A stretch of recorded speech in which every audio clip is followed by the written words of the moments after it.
Hi, it's Ramsey Dewey with the JX Fight Club in Shanghai, China, and today we have another question from our friend the Pavarithian, who asks his question about taekwondo and bodybuilding.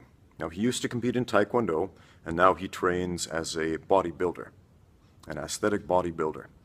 And he wants to go back to taekwondo and compete. And his question is, can I maintain my aesthetic bodybuilder physique and compete in taekwondo? Now, short answer and a long answer. First, the short one. It's an anecdote. I do have a friend who was an aesthetic bodybuilder and a very good taekwondo competitor, and he did both. So, short answer, yes, it's totally possible to do both and to be good at both. The long answer, the better question, how? How do you do both? Okay. Now, it's really going to depend on what level we are devoted to either discipline. Is it a hobby? Is this something we're planning on doing at an expert level or a professional level? Is it something we're going to do a couple of times a week? Now, the thing with bodybuilding, putting on muscle mass in general, it takes a lot of energy input. We got to eat a lot of food, we got to rest a lot, and we've got to work out intensely a little, relatively speaking. Okay? So that's why you don't see bodybuilders doing a whole lot of aerobic exercise throughout the day, because they would have to put in all those burned up calories as extra food. And it's difficult to eat the sheer quantity of calories that a bodybuilder eats. Right now I weigh about 83 kilos lean, and I'm about 183 centimeters tall. That's 6'1" for my American friends, and about 100 and, oh man, I can't do the math. Multiply 83 by 2.2. I forgot how to use US customary units. But there was a time a number of years ago where I wanted to put on a lot of weight. And I was walking around much, much lighter, closer to 65 kilos. That's somewhere around 145, 146 pounds. So I was really skinny.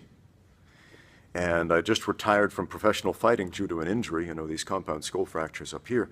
And I had this epiphany, which is, it is not advantageous to be the little guy in the gym, especially when you're trying to teach really, really big guys, because I had some big dudes I was teaching. And, I spar with all of my students, I grapple with all of my students, and I try to teach them through example, through firsthand experience. I'm never going to ask them to do something that I can't personally do.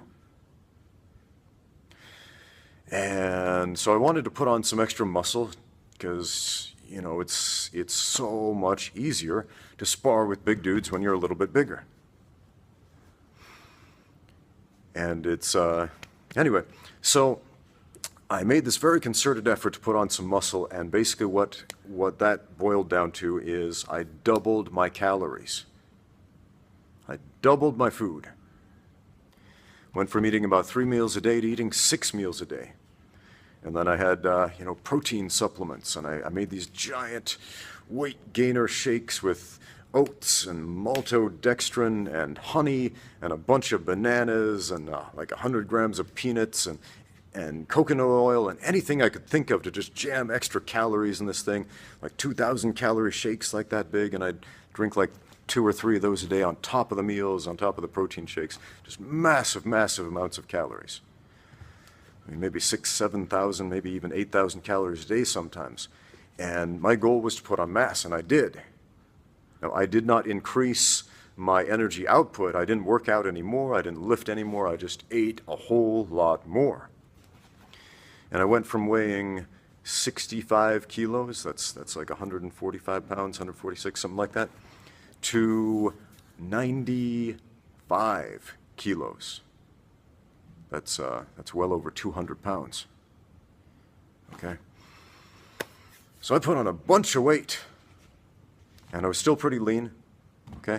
And I felt really strong, and I looked pretty good, but man, I got appetite fatigue. The amount of eating it took without any extra work. To get big took so much effort. I mean, that was the real workout for me.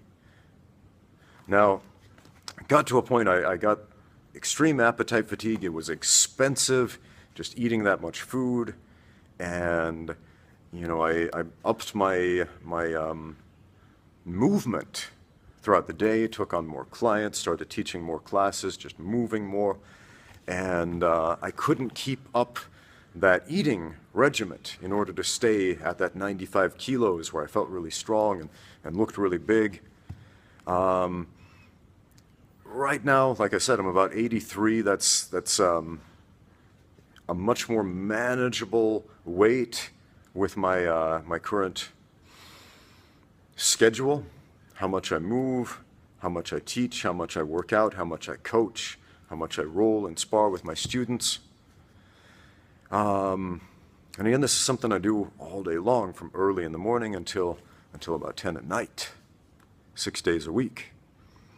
And still, the amount of food I have to eat for this, it's not nearly as much as I was eating before when I was 95 kilos, but it's still quite a bit. You can see my video on what a fighter eats in a day, and you know, I'm still eating like a dozen eggs and 4 or 5 or 6 chicken breasts and a ton of brown rice and oats and things like that every single day. I mean, you got to eat like a horse to be an athlete, basically. But to be a bodybuilder, it's all that extra clean eating you got to do. So when you take on an extra thing like taekwondo, yeah, you're going to have to eat more to compensate for the calories that you burn if you want to maintain the size that you have. So I don't know what weight class you're talking about as far as bodybuilders go, or if you're even competing in a weight class, or if you're just trying to look good for yourself, or what the case is. But again, if you want to be bigger, you have to eat more. And the more you move, the more you have to eat in order to maintain that size. So that's really going to be the biggest obstacle. Now, how much will you be dedicated to taekwondo? Is it something you're just going to do a couple of times a week? Or are you planning on making it to the Olympics? In which case it's going to be an everyday thing, multiple times a day kind of thing, right? I got asked today by one of my students I do private training with, and she said, you know, you're really strong and you work out all the time, but you're not like big like a bodybuilder. I said, well, yeah, I know. In order to get big like a bodybuilder, what I would have to do is stop exercising as much, basically move less, and eat more. And that kind of shocked her, like, well, don't they work out all the time? Well, every day, yes. All the time, no.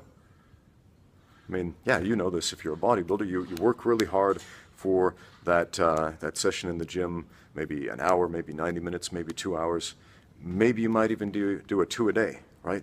But it's a very concerted, planned, short interval compared to the rest of the day when you're resting, recovering, and eating. Okay? So, to summarize, short answer, yes, you can do it. Long answer, yeah, but you'll have to work a little bit harder, plan a little bit better, schedule your eating a little bit differently, and work a little bit more. So, I hope that helped. Thanks for watching. Now, get out there and train.